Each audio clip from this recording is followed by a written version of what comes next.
Confiamos en el Señor.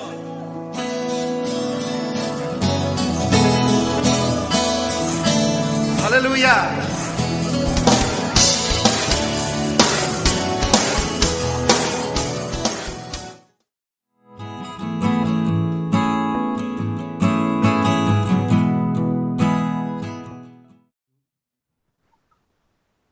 Bueno, gracias y paz. Gracias y paz. Bueno, le damos la bienvenida a todos los que en algún momento nos puedan escuchar este tema, que yo sé que a muchos les gusta y les gusta escuchar, porque es hermoso en parte, ¿cierto? Creo que es una de las doctrinas más esperanzadoras para nosotros los cristianos, ¿cierto? Entonces, causa mucho curiosidad y mucho anhelo y estudiar y saber, ¿cierto? Pero bueno, es lamentable que por ahí no se estudie este tema como se debe estudiar, ¿no? A veces las denominaciones toman una postura y la dan, ¿cierto? Y después, y los hermanos quedan con esa postura, ¿cierto? Que una denominación pone, ¿cierto?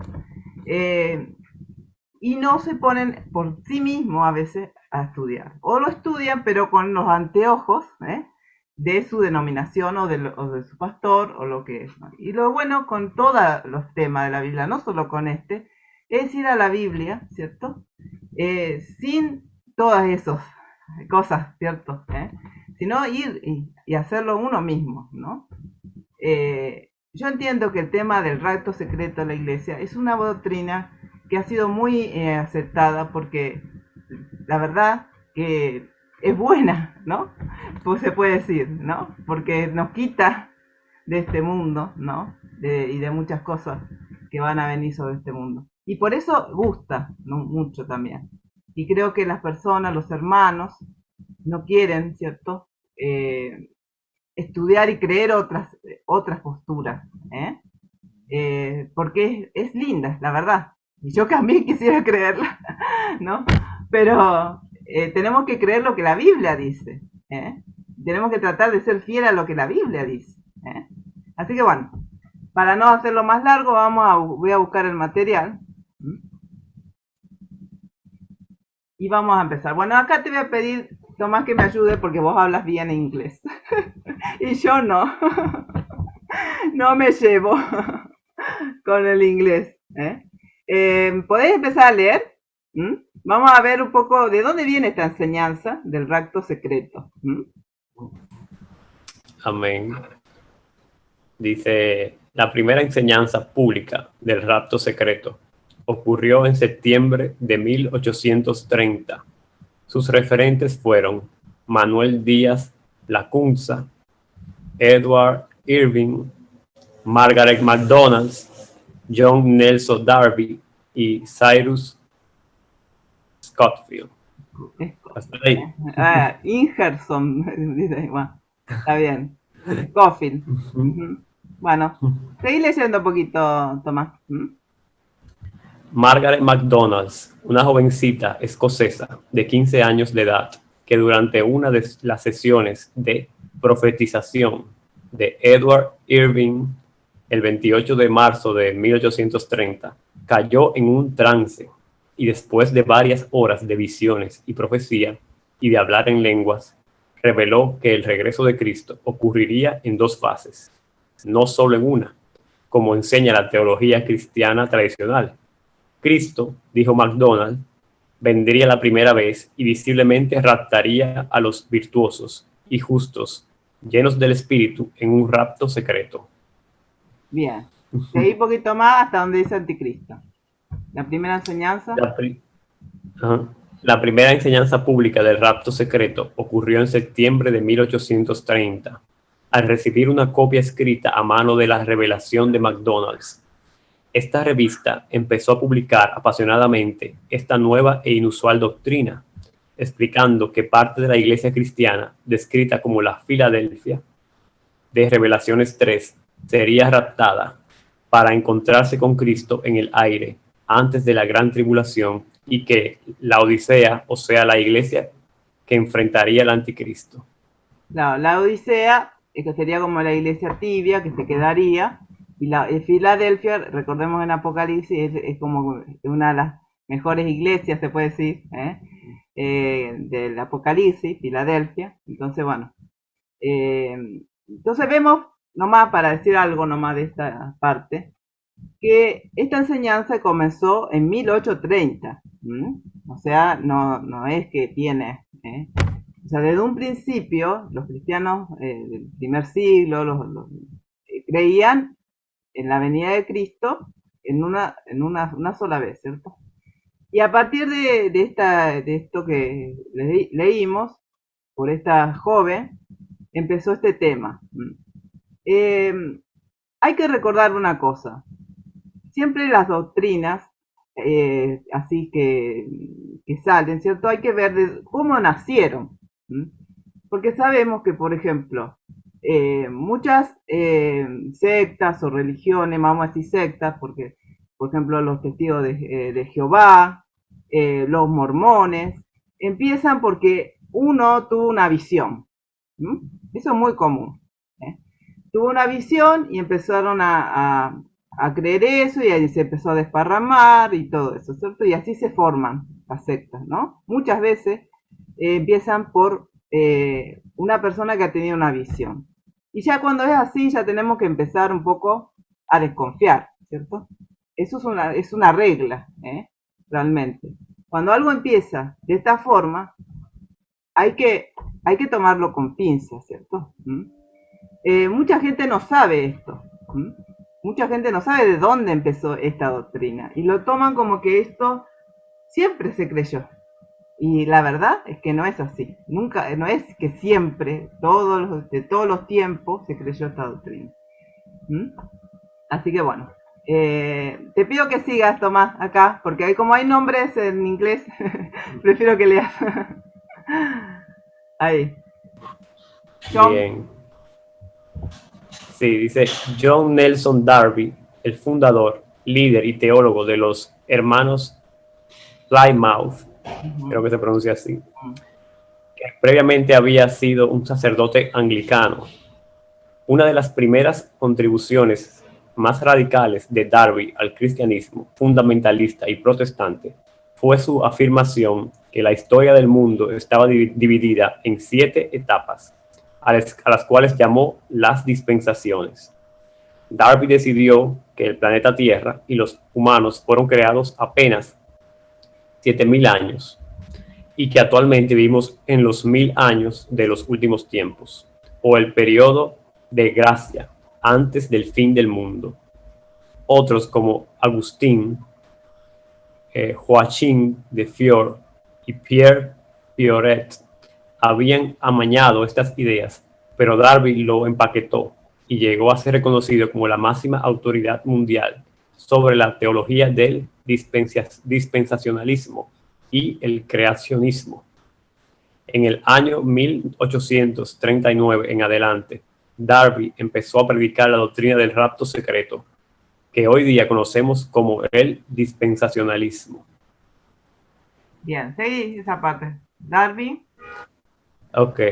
Darby, junto al norteamericano Cyrus Ingerson Scofield, 1843-1921, mejor conocido como C.I. Scofield, y autor de la Biblia de Estudio de Scofield, fueron los que diseminaron esta doctrina cuando Scofield publicó su Biblia en el 1909, basada en la versión de la Biblia del King James, versión en inglés, editada e interpretada de tal manera que incorpora toda la escatología del rapto secreto y las dispensaciones de John Nelson Darby.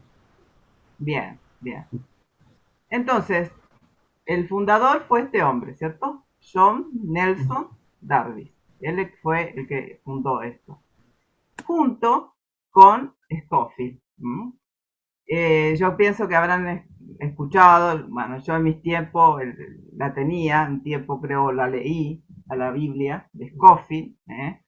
El tema de las dispensaciones, se enseña mucho que prácticamente, bueno, en todas las iglesias que creen esto se enseñan, pero bueno, yo vengo de la bautista y a mí me enseñaban, ¿cierto? El tema de las dispensaciones, lo que se llama el dispensacionalismo, de ahí viene toda esta doctrina, que la verdad que es para hacer todo un estudio muy profundo para ver este tema del dispensacionalismo, ¿cierto? Pero bueno, de ahí viene. No es mi idea ahora tocar bien ese tema, pero está muy unido. Y bueno, y gracias a esa Biblia, esta doctrina creció muchísimo, se expandió, porque claro, al hacerse esa Biblia, todos empezaron a comprar esa Biblia, ¿eh? Y se hizo muy, muy famoso y se empezó a correr de una forma impresionante, ¿no? Acá están, después yo tengo el PDF de este estudio, que se lo puedo mandar. Ahí un poco, Omar, ¿querés leer el cuadrito? Para ver un poquito de qué trata las dispensaciones. Eh, lo divide en tres, En eternidad, infinito y antes de creación. Ah, no, no, eternidad. eternidad, inocencia, Ah, no, perdón, eternidad es la parte de arriba. por eso. Inocencia, no, del 1 al 7. Ah, bueno. Bueno, empieza la eternidad, dice abajo inocencia, conciencia, gobierno humano, promesa, ley, gracia, el reino. Y después Eternidad. eternidad infinito, fin del mundo. Sí. Bueno, la etapa de la inocencia dice que es de la creación a la caída, la de la conciencia, de la creación a la caída, después el gobierno humano del diluvio hasta Abraham, después la promesa desde Abraham hasta Moisés, después la ley, de Moisés hasta el Calvario, después la gracia del Calvario al reino. Y el reino, la era mesiánica de 1000 años y después la eternidad, fin del mundo. Ese es, digamos, lo que cree este sistema, y de ahí sale esta doctrina. Bien. Dice, Darby dividió toda la historia de la Tierra y la humanidad en 7 periodos de tiempo. Dice, el rato secreto se ha vuelto un movimiento en los Estados Unidos que hoy abarca gran parte de la sociedad y es creído por más del 8% de la población mundial. Los creyentes en el rato secreto despiertan cada mañana ansiosos de ser raptados en un evento que supuestamente ocurrirá así. Jesús desciende del cielo y todos los nacidos de nuevo se alzan al aire para encontrarlo. Pero el proceso ocurre en 2 pasos. Primero, los cuerpos de los nacidos de nuevo que han muerto durante los últimos 2000 años resucitan de sus tumbas con cuerpos vivientes y se convierten en espíritus. Inmediatamente después, los cuerpos de los nacidos de nuevo aún vivos empiezan a levitarse verticalmente en el aire, atravesando paredes, cielos, techos, edificios, techos de carro, cabina de pilotos, sin herirse, y estos también se convierten en espíritus. Entonces todos estos espíritus nacidos de nuevo que flotan en el aire se reúnen con Jesús sobre una nube, quien se los lleva al cielo donde pasarán el resto de la eternidad con Dios. Esto, digamos, un poco lo que ellos creen, aunque, no sé, a mí en mis tiempos me enseñaban también como que iba a haber una resurrección, porque hay matices también sobre este tema. A mí me enseñaban por ejemplo, que cuando Jesús venga así secretamente, iba a haber una resurrección, pero que después de la tribulación otra resurrección, y así había como que dividían también las resurrecciones, por lo menos eso es lo que yo recuerdo. Pero bueno, esto es una de las cosas que creen, algunos no creen en eso, sino en que van a ser, como dice, se convierten en espíritu. Las películas, hay muchas películas que hablan de esto, ¿cierto? Que está un hombre, ¿cierto? Y que se queda la ropa y que desaparecen, que se chocan los aviones, bueno, hay muchas películas, en mis tiempos yo las vi todas, de las películas que había, que es bastante antigua ahora, ¿verdad? Y bueno, se ha hecho películas, libros, todo. En Estados Unidos es donde está muy fuerte, donde más se concentró, pero se empezó esto a desparramar muchísimo, ¿no? También esto está muy ligado, también el dispensacionalismo con el tema de Israel que estuvimos hablando, también. Es poner tanto énfasis en Israel y bueno, esa diferencia entre Israel y la iglesia, bueno, todo eso, ¿no? Entra en esta doctrina del rapto secreto. Bien, vamos a ver ahora uno de los pasajes que habla sobre esto del rapto, porque no hay muchos pasajes que hablen del rapto. En la mayoría de los pasajes que hay en la Biblia hablan de la venida de Cristo, pero no hay tantos que hablen del rapto. Pero de este pasaje donde se ha sacado esta doctrina, en parte. Yo diría que es la principal. Entonces vamos a ver hoy el pasaje más importante donde se basa esta doctrina. Y vamos a ver, dice, realmente no hay base sólida para esta enseñanza. Tanto el rapto secreto como el modelo de las dispensaciones, pero no vamos a centrar en el rapto secreto, como dijimos antes. La Biblia habla de la segunda venida de Cristo.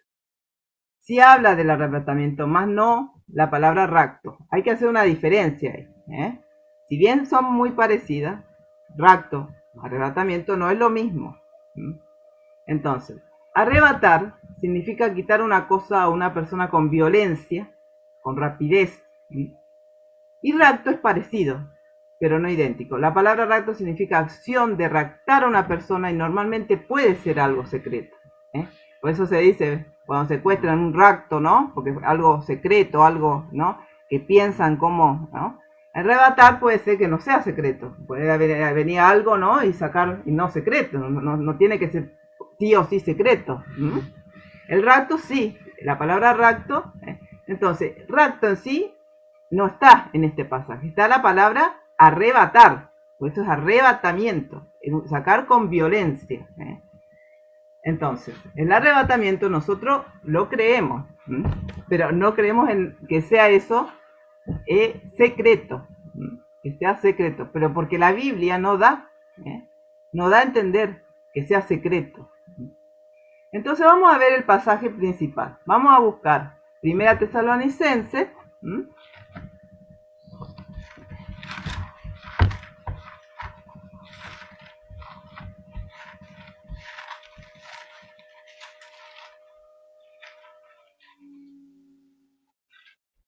4,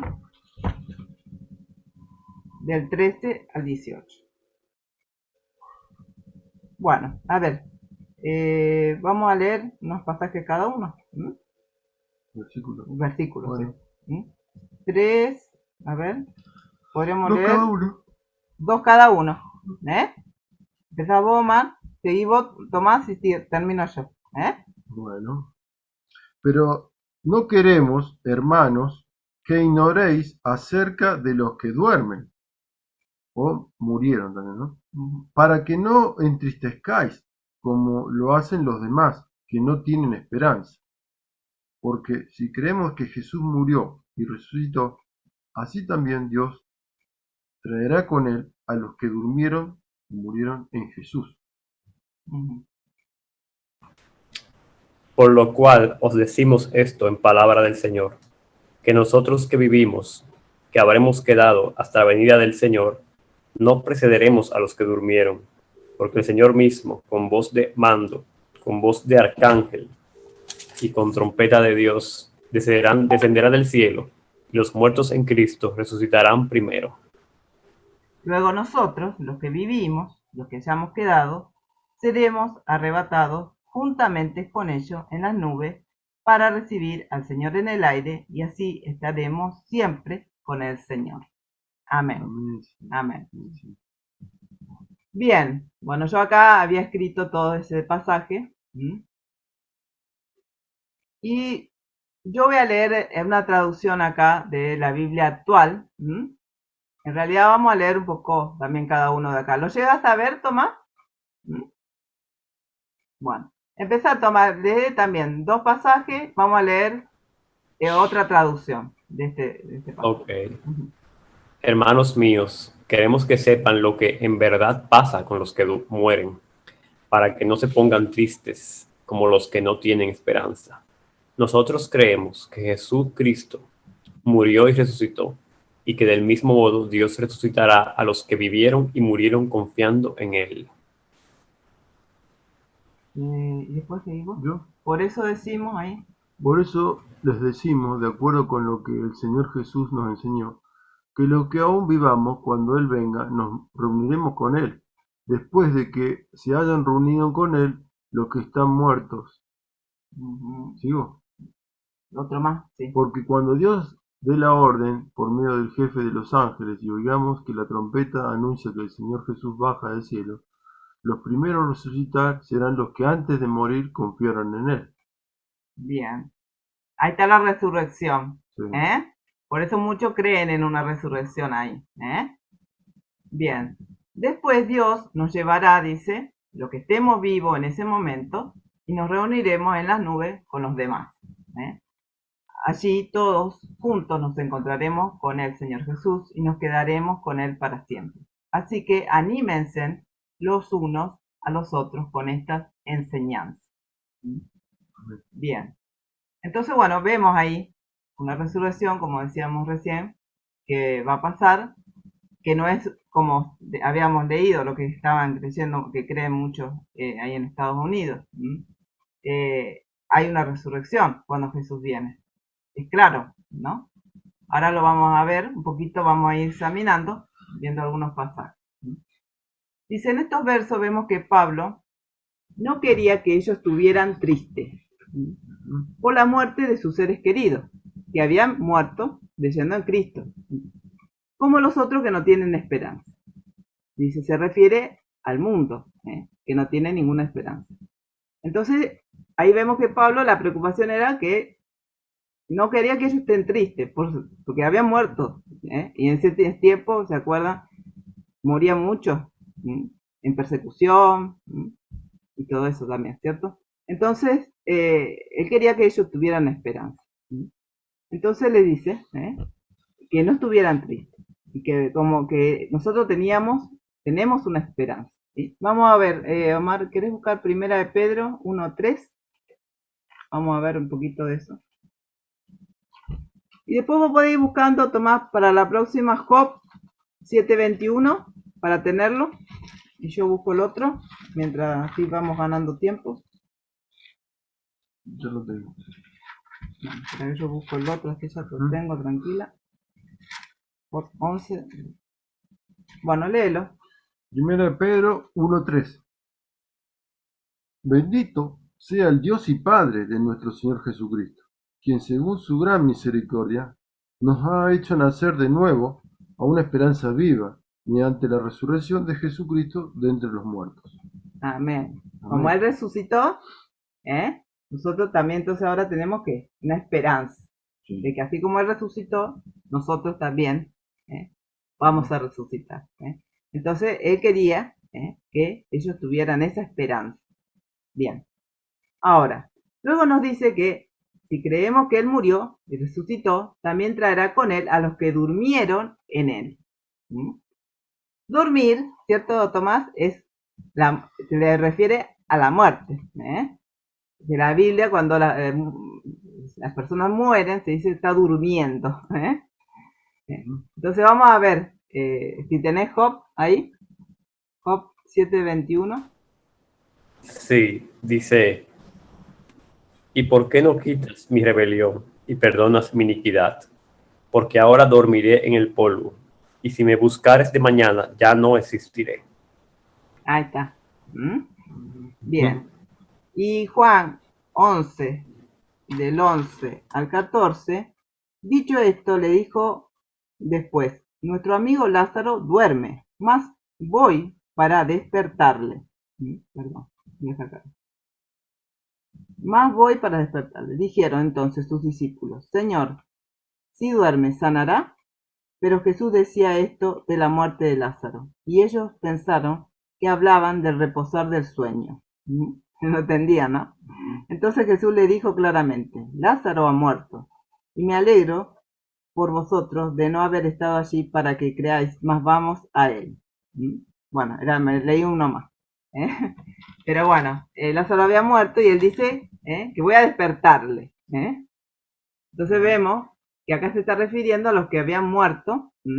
Ahí creo que en la versión esta decía muerto, ¿no? Durmieron o muertos. Durmieron. Sí, las dos versiones. Las dos versiones. Entonces, bueno, los que habían muerto en él, en Cristo. Uy, se fue. Bueno, dice que nosotros, los que vivimos, los que hayamos quedado, no nos adelantaremos, dice, a los que durmieron en él. O sea, los que estemos vivos, a la venida de Cristo, no nos vamos a adelantar a los que ya murieron en Cristo. Y vamos a ver, Omar, busca 1 Corintios 15, 23. 1 Corintios 15, 23. Pero cada uno en su debido orden. Cristo, las primicias. Luego, los que son de Cristo en su venida. Entonces, ¿qué dice Omar? Omar. Claro, pues mira, el 22 dice, porque así como en Adán todos mueren, también en Cristo, todos serán vivificados. Cada uno en su debido orden. O sea, Cristo fue el primero que resucitó. Claro. Ahora, luego, los que son de Cristo, los que han creído en Cristo, después de que Jesús resucitó, de todos los siglos, los que son de Cristo en su venida, ellos van a resucitar también. Claro. Entonces está diciendo, ¿no? Primero, Cristo resucitó. Y después los otros, ¿cuándo? En su venida. En su venida. En su venida, dice. No dice... No dice en sus venidas, no, en su venida. Entonces ahí vemos claramente que está relacionado la resurrección con la venida de Cristo. Bien. Ahora, dice en este verso, el 15, vamos a leerlo un poquito, Tomás, 4:15. Vamos a volver para recordar un poquito. Así. Dice, por lo cual os decimos esto en palabra del Señor, que nosotros que vivimos, que habremos quedado hasta la venida del Señor, no precederemos a los que durmieron. Ahí está.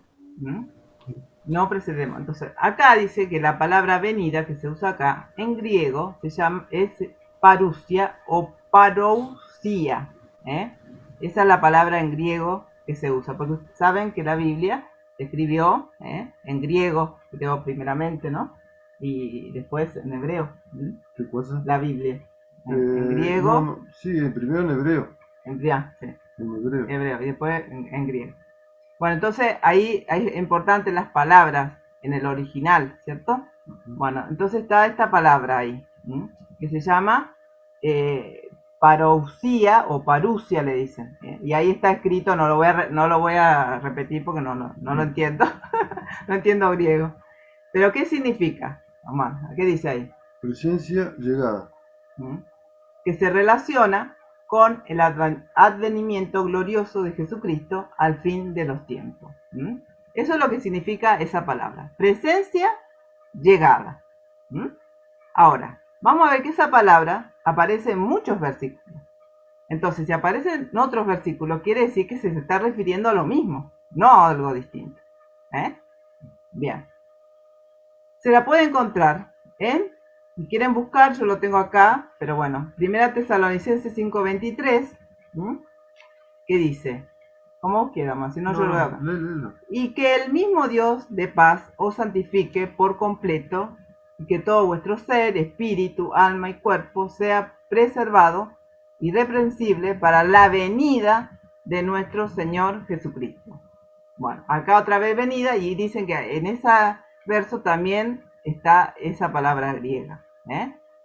Bien, después, sí, te voy a pedir, Tomás, que busques 2 Tesalonicenses 2:1, que lo busques, y vos buscas en 1 Tesalonicenses 2:19.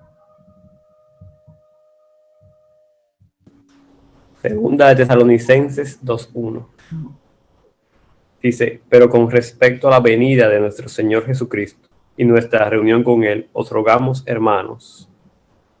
Está. Con respecto, dice, ¿qué? A la venida. A la venida. Y ahí está otra vez esa palabra. Bien. Dice, también lo podemos encontrar, no lo vamos a leer ahora, pero lo pueden leer en sus casas, en Mateo 24, en Marcos 13, Lucas 21, en todos esos evangelios donde Jesús habla de su venida, se puede encontrar esta misma palabra. ¿Está? Entonces dice, Jesús mismo habla de su venida en todos esos capítulos de los evangelios. Pueden leerlo, tranquilos. Por lo tanto, se está refiriendo todo al mismo acontecimiento, porque se usa la misma palabra. Y vamos a ver algunos versículos más, nomás. Primera Tesalonicenses 2:19. Porque, ¿quién es nuestra esperanza, o gozo, o corona de gloria? ¿No lo sois vosotros en la presencia de nuestro Señor Jesús en su venida?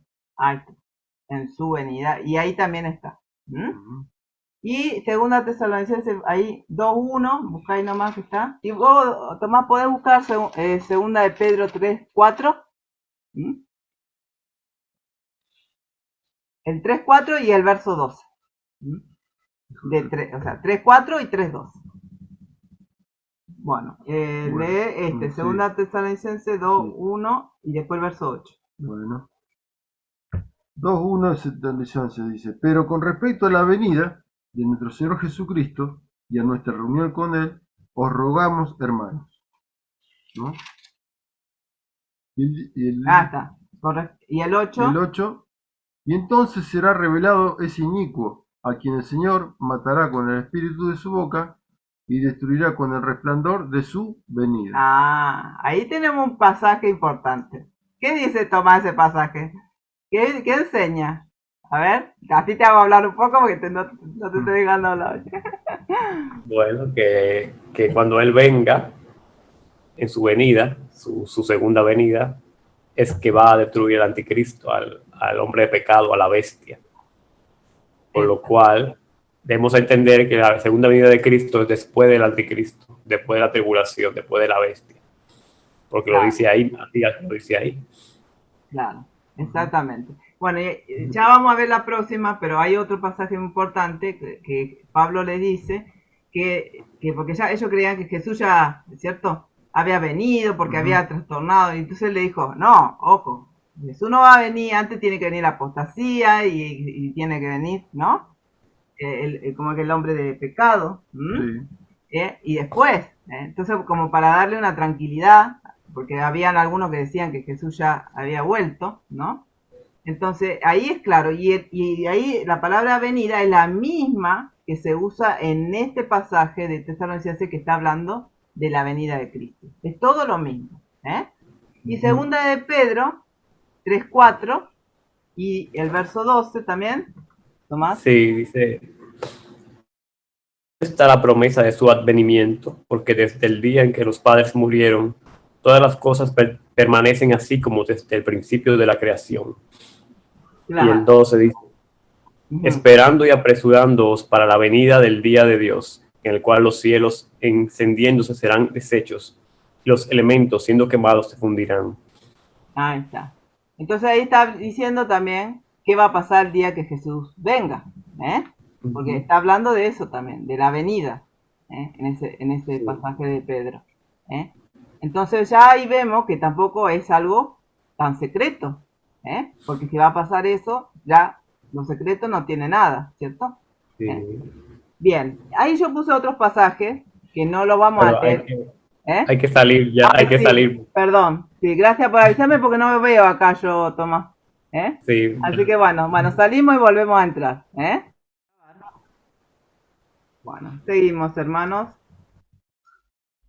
Bien, acá que habíamos quedado.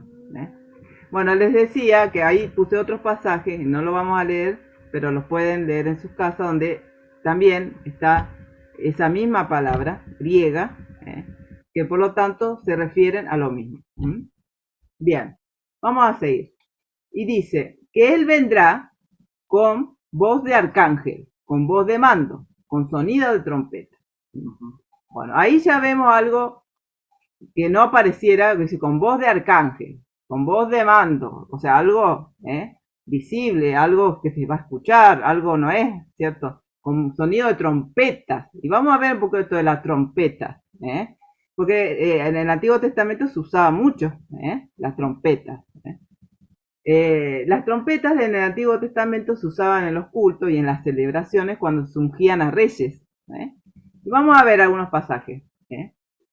Tomás puede buscar Levítico 25:9 y vos más podés buscar Isaías 27:13.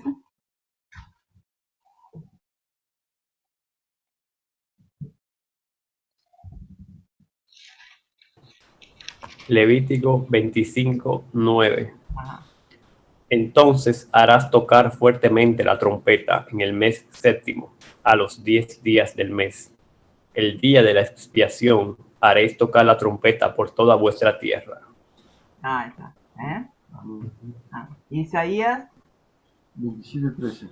Sucederá también en aquel día que se tocará una gran trompeta, y los que perecían en la tierra de Asiria y los desterrados en la tierra de Egipto vendrán y adorarán al Señor en el monte santo en Jerusalén. Amén. Bueno, no vamos a entrar a explicar el pasaje, solamente quiero que vean que la trompeta era algo que se usaba justamente en cosas especiales y que era algo, ¿cierto? Fuerte, que hacía mucho ruido, por lo tanto ya el hecho que diga que va a ser con trompeta, ya te da una idea de que no va a ser algo silencioso, y por lo tanto no puede ser que sea algo oculto. Como dice acá, ¿cierto? Se hacía en momentos especiales, como lo va a hacer el día de la venida de Cristo. Si se hacía cuando fían a Reyes y en momentos, entonces tiene mucho sentido.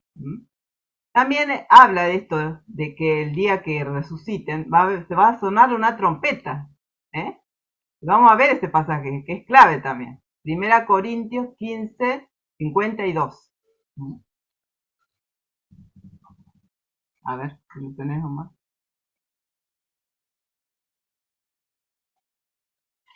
$15.52. Primera. No está 52 primero. Perdón. Sí. En un momento, en un abrir y cerrar de ojos, a la trompeta final, pues la trompeta sonará y los muertos resucitarán incorruptibles y nosotros seremos transformados. Ah, bueno. ¿Habla ahí, Tomás, o no, de lo que pueda pasar y que se relaciona con este pasaje? Que nosotros vamos a ser transformados, o sea, lo que vivimos, que se incluyó, ¿no? Que está vivo, ¿no? ¿O no, Tomás? Sí, ahí es una referencia muy grande a lo que estamos viendo en Tesalonicenses, porque seremos transformados, dice ahí. Entonces, la única transformación que se había hablado estaba ahí en Tesalonicenses, el día del arrebatamiento. Claro. Entonces, sí se va a tocar una trompeta. Y como dice final trompeta, algunos creen que es la séptima trompeta del Apocalipsis. Sí. Pero no especifica realmente que sea la séptima, solo dice la final trompeta, que puede ser otra aparte de las 7. Claro, por eso creemos que es después de esos eventos. Claro, sí, escuché eso, sí, que algunos creen que por eso va a ser la séptima, pero no se sabe bien, eso ya entra en el Apocalipsis, pero que va a haber una trompeta. Entonces, ahí vemos mucha relación, realmente, es como que se complementa lo de Tesalonicense con este pasaje. Como siempre decimos, tenemos que interpretar la luz de todos los pasajes, no de un solo pasaje, y buscar en otros lados donde nos dan un aspecto de cada cosa, porque acá, ¿cuál era el motivo por el cual Pablo le estaba hablando del tema de la venida? Era para darle ¿qué? Esperanza. Entonces no era su intención, ¿cierto? Comentarle cada detalle de la venida de Jesús, cada cosa.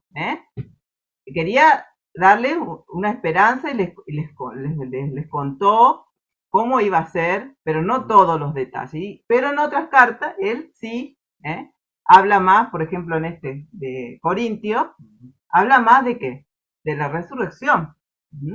Entonces ahí cuenta más de cómo va a ser ese tema de la resurrección, que por ahí no lo dice en Tesalonicenses, pero está relacionado, no lo podemos separar a eso. Entonces eso es muy importante, ver a la luz de toda la palabra de Dios. No es la cuestión de que nos crean a nosotros, lo que nosotros pensamos. Acá no es importante nuestros pensamientos, lo que nosotros sentimos, lo que a nosotros nos produce una doctrina. Es ver lo que dice la Biblia. Más allá que nos guste o no nos guste, es lo que dice la Biblia. Y tenemos que ¿cómo se dice? Ajustarnos a lo que dice la Biblia. Más allá que esa no nos guste, qué sé yo. Hay muchos pasajes que a lo mejor no nos puede a lo mejor gustar de todo, pero bueno, es lo que dice la Biblia. No podemos ir a la Biblia a tomar lo que nos gusta y lo que no nos gusta lo desechamos. Por ejemplo, que no nos gusta puede ser pasaje. En el mundo tendréis aflicción. Claro. Jesús le dice a los discípulos, en el mundo tendréis aflicción. Claro. Pero confiad, yo he vencido al mundo, dice. Pero a muchos no les gusta eso. No me gusta. Querían borrar ese versículo. Claro. Pero no se puede. Es una verdad. Es una verdad que vamos a pasar aflicciones. Y no es que vamos a estar a vivir en victoria y en victoria. Todo, la victoria sí Dios nos ayuda a ser victorioso en medio de las dificultades. Pero no es que vamos a vivir toda una vida color de rosa. Realmente. Entonces tenemos que entender eso. Y bueno, está ligado un poco, sin querer, a esto, porque esta doctrina un poco nace de ese sentimiento de querer escapar de un sufrimiento que va a venir sobre este mundo. Y claro, no nos gusta sufrir. ¿A quién le gusta sufrir? A nadie. Pero no podemos estar tergiversando, buscando, malinterpretando, porque algo no nos gusta. Eso tenemos que tenerlo muy en cuenta. Bien, entonces, dice, luego dice que nos reuniremos en las nubes para estar con Él siempre y que nos alentemos con estas palabras. Realmente este pasaje no habla de algo secreto como lo quieren hacer ver, por lo que vimos hasta ahora, ¿no? No da un pie para que nosotros pensemos que esto va a ser algo secreto. Aparte de ser así como dice, Jesús vendría 3 veces. O sea, la primera vez que vino Jesús, después en el arrebatamiento o rapto, y después la venida al final. 3 veces. Y no 2, porque nosotros ¿qué esperamos? La segunda venida de Cristo. Aunque ellos dicen que esa venida, ese rapto, no cuenta, sino la visible. Entonces ellos separan. Esto es el arrebatamiento, nosotros esperamos el arrebatamiento. La venida de Cristo es al final, eso no. Nosotros esperamos, entonces ¿qué? No espera entonces la venida. Esperan el arrebatamiento. Que para ellos es la venida. Es todo un juego, ¿no? Difícil. Y que no tiene mucho sentido. Pero realmente la Biblia no habla de eso. No habla de la venida de Cristo dividida en 2 partes. Simplemente nos dice que esperemos su venida. Nada más. Porque en ese caso no esperaríamos, como dije recién, su segunda venida, sino el arrebatamiento, que es lo que ellos esperan. Bien, lo otro ya lo dije recién. No lo voy a leer. Así que bueno, en la próxima veremos otros textos, argumentos que ellos ponen para sostener esta postura, porque hay otros versos que ellos usan para ver estas cosas. Y vamos a ver otros versículos que hablan también de la venida de Cristo y cómo también se relacionan con este tema, con este verso de hoy. Y bueno, vamos a seguir viendo un poco más a fondo todos los textos porque hay mucho más, muchos textos que hablan de la venida. Hoy vimos algunos, pero vamos a ver más. Nomás quiero decir, como dice ahí que puse, veremos los pasajes que hablan claramente de su venida como una sola en la cual se produce un arrebatamiento para encontrar a Jesús en el aire, pero de ninguna forma la Biblia dice que será secreta. Nosotros no es que no creemos en el arrebatamiento, sí lo creemos, pero creemos que eso está unido, que va a pasar al mismo tiempo que Jesús viene a la tierra, no que va a ser en dos etapas, como ellos lo han puesto. Entonces, bueno, esto, no sé, Tomás, ¿querés agregar? Bueno, si quieren hacer algunas preguntas, podemos contestar entre todos. Bueno, decir que muy interesante el estudio, muy buena la historia. Yo no la conocí así, que fue una muchacha de 15 años que empezó todo. Y después unos falsos maestros empezaron a tergiversar todo. Y todo se fue dando en el siglo XIX. Que yo no sé qué pasó en ese siglo, que ahí fue que surgieron todas las sectas. Los testigos surgieron ahí, los mormones y los adventistas también. Las tres grandes sectas surgieron en ese siglo, impresionante. Entonces también se inventó esta doctrina falsa también en ese siglo. Entonces vemos que siempre el enemigo está tergiversando la palabra y llegamos a lo que llegamos, creernos cosas que no están en la Biblia. Y empezamos a tener falsas esperanzas y surgen falsos maestros diciendo, ya viene Cristo, y la gente se lo empieza a creer y mucha gente vende sus propiedades porque cree que se va a ir ya con el Señor y no viene el Señor y se decepcionan y es una vergüenza eso para el cristianismo, esas clases de cosas, todo eso por la falsa doctrina que se han ido metiendo en las iglesias. Así que es muy bueno este estudio y la palabra es muy clara en lo que está explicando aquí, por lo cual no deberíamos tener ninguna confusión. Así que esperamos con ansias la segunda parte de este estudio. Sí, vamos a seguir estudiando un poco más. Sí, la verdad que yo siempre me asombro porque les comento a nivel personal, yo tenía más o menos 23, 24 años, ahora tengo 46. Era bastante jovencita en el Evangelio y un día me puse a ver, porque a mí yo estoy de muy chica, ¿cierto? En la iglesia y me enseñaron todo esto, ¿cierto? Y entonces un día me puse yo a ver, porque no lo entendía, la verdad. Entonces me puse a estudiar y estuve varios días, muchas horas estudiando este tema. Y yo llegué hasta esta conclusión. Y eso que yo era una chica nueva, se puede decir, aunque había estudiado bastante la Biblia, porque empecé de muy chica, pero era bastante nueva, se puede decir. No, tampoco no tenía una formación así bien, como tienen pastores hoy en día. Y yo llegué a esa conclusión. Y entonces es realmente extraño que hoy en día hay pastores que son muy buenos, la verdad. Sin embargo, en este tema fallan. Y me llama mucho la atención, ¿cierto? ¿Por qué? ¿Por qué hay un fallo en este tema cuando la Biblia es tan clara? Y cuando no hay tantos, vamos a ver la próxima, que los versículos que ellos agarran para fundamentar esto no tienen base sólida realmente.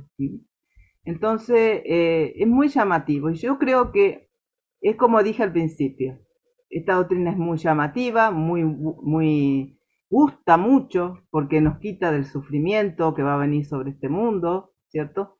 Y entonces las personas prefieren creer eso antes que creer lo que la otra postura, y eso por ahí pasa, creo, que el ser humano quiere escapar del dolor, no le gusta sufrir, ¿no? Y entonces empezamos a hacer todas estas cosas, ¿no? Entonces realmente el ánimo, perdón, nuestro es que animarlos a que estudien este tema por sí mismos, sin sacándose todo lo que le pueda haber enseñado y ir a la Biblia, y leer por sí mismo, y escudriñar la palabra de Dios y pedirle a Dios que le ilumine el entendimiento, porque algunos dicen, bueno, lo importante es que Jesús viene y si vos crees que Jesús viene, no importa si es antes, cosas. Sí, en parte tienen razón, pero una cosa es estar preparado para lo que pueda venir y otra cosa es estar esperando que en cualquier momento el Señor me lleva y que eso ha traído muchos, como dice Tomás, muchas cosas, muchas decepciones, bueno, los adventistas vienen, ¿por qué se llama adventista? Porque ellos creen que Jesús viene y han profetizado la venida de Cristo y bueno, no dijimos también que hay muchos de estos pastores que creen en esto, que dicen una fecha, cuando la Biblia dice que nadie sabe cuándo Jesús va a venir. Sin embargo, se ponen a dar fecha y que ya falta poco y que ya cada vez que hay un terremoto, una enfermedad, una epidemia, lo que sea, sí, eso está pasando desde hace mucho tiempo y vamos a ver cada vez más. Pero eso dice, no es el fin, Jesús dijo. Van a ver todas esas cosas, pero no es el fin. Pero no, cada vez que pasa algo ya, y así están alarmando a las personas. Entonces, por eso es importante. Yo tampoco quiero condenar a los hermanos que creen en esta doctrina, ¿cierto? Porque creen en Cristo, pero yo los animo a que estudien este tema con la palabra abierta y sacándose todo anteojos. Anteojos, exactamente. ¿Quieres decir algo más? No, que lo estudien con los anteojos de cada uno, no con los anteojos de otro. Claro. Bueno, podés estudiar con mis anteojos. No, a ver. Yo tengo que estudiar con mi anteojo, Sí. porque esto es lo que me dio el médico para ver. Y así tiene que ser, cada uno se acerca a la palabra con los anteojos del Espíritu Santo que Dios nos ha dado. Y sí, podés leer otras cosas, pero siempre basándote en la palabra, no seguimos a ningún hombre, a ningún maestro, seguimos la palabra de Dios. Claro, exactamente. Bueno, yo voy a finalizar la grabación, pero después si Carlos quiere hacernos alguna pregunta por fuera, nos puede hacer. Gracias y paz. Voy a finalizar porque si no se va a hacer recontra largo. Gracias y paz. Gracias y paz. Que el Señor les bendiga.